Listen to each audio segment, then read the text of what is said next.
मेरा नाम शालिनी शर्मा है। उम्र 38 साल। मैं मुंबई के एक पॉश इलाके में रहती हूँ। मेरे पति अजय एक बड़े बिजनेसमैन हैं और अपने काम के सिलसिले में ज़्यादातर विदेश में रहते हैं। मेरी इकलौती बेटी काव्या 24 साल की है और एक मल्टीनेशनल बैंक में मैनेजर है। मैं खुद एक प्राइवेट स्कूल में प्रिंसिपल हूँ। काव्या मेरी जान है और मैं चाहती थी कि उसकी शादी ऐसे लड़के से हो जो हमारे परिवार का हिस्सा बनकर हमारे साथ रहे, क्योंकि मैं नहीं चाहती थी कि वह काव्या अपने ससुराल चली जाए। 5 महीने पहले मेरी एक सहेली ने मुझे एक लड़के विक्रम सिंह के बारे में बताया। विक्रम 30 साल का था, एक टेक कंपनी में सीनियर डेवलपर था, अच्छा कमाता था और दिखने में भी आकर्षक था। उसका कोई परिवार नहीं था, जो मेरे लिए सबसे बड़ी राहत थी। मुझे लगा इससे बेहतर लड़का काव्या के लिए नहीं हो सकता। बिना ज़्यादा सोचे समझे मैंने काव्या की शादी विक्रम से करवा दी। शादी के बाद सब कुछ सपने जैसा था। काव्या और विक्रम खुश थे। विक्रम मुझे माँ कहता था, मेरे साथ समय बिताता था और मुझे ऑफिस छोड़ने भी जाता था। रविवार को हम 3 मॉल में शॉपिंग या डिनर के लिए जाते हैं और मेरा घर हंसी खुशी से गूंजता था।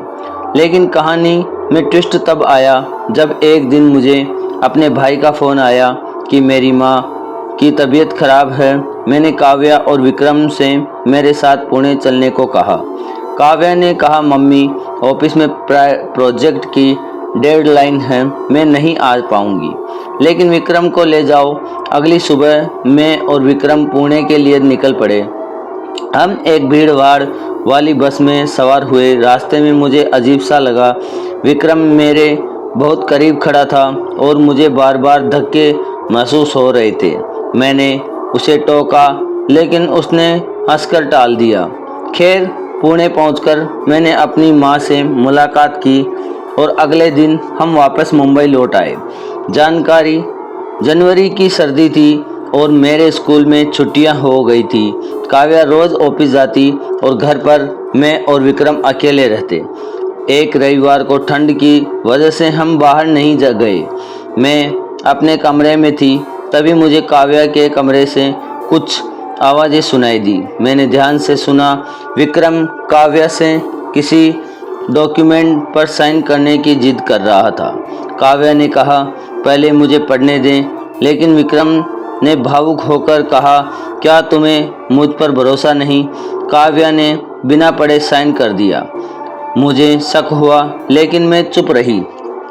लेकिन दिन जब काव्या ऑफिस गई, मैं अपने कमरे में थी, तभी दरवाज़ा की घंटी बजी। मैंने देखा एक युवती विक्रम से गुस्से से बात कर रही थी। मैंने पूछा, ये कौन है? विक्रम ने हड़बड़ाते हुए कहा, माँ, ये हमारी नई मेड है।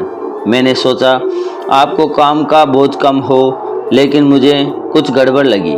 मैंने उस लड़की को रोका और सख्ती से पूछा, सच बताओ, तुम कौन हो और ये कौन से कागजात हैं जो विक्रम ने तुम्हें दिए? वह घबरा गई और सच्चाई उगल दी। उसने बताया, मैं विक्रम की पत्नी नेहा हूँ। विक्रम ने काव्या से सिर्फ आपकी प्रॉपर्टी हड़पने के लिए शादी की थी। उसने काव्या से फर्जी कागजात पर साइन करवाए ताकि आपका बंगला और बैंक बैलेंस उसके नाम हो जाए। मैंने उसका साथ इसलिए दिया क्योंकि मैं मजबूर थी। यह सुनकर मेरा दिल टूट गया। मैंने तुरंत पुलिस को बुलाया, लेकिन विक्रम मौका पाकर भाग चुका था। नेहा को पुलिस ने हिरासत में ले लिया, पर 2 दिन बाद काव्या ने कहा, मम्मी, नेहा भी विक्रम की ठगी का शिकार है, हमें उसे छोड़ देना चाहिए। मैंने नेहा को रिहा करवा दिया। विक्रम आज भी फरार है। पुलिस उसकी तलाश कर रही है, लेकिन मेरी और काव्या की ज़िंदगी में जो भरोसा टूटा, उसे वापस जोड़ना मुश्किल है। इसी कहानी से यही सीख मिलती है कि किसी पर आँख मूंद कर भरोसा करने से पहले उसकी सच्चाई ज़रूर परख लें। कहानी अच्छी लगी हो तो चैनल को सब्सक्राइब करें, लाइक करें। Thank you.